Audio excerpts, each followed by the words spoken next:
হে কৃষ্ণ, শুধুই ভগবত প্রেমের ভক্তবৃন্দ এবং ভক্তিমতী মাতৃমণ্ডলী,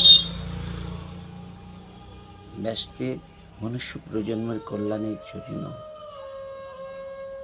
নিজের সর্বস্ব জড়চিন্তা ত্যাগ করে জীবের পরম মঙ্গল সাধনার কারণে শ্রীমদ্ ভাগবত মহাপুরাণ রচনা করে।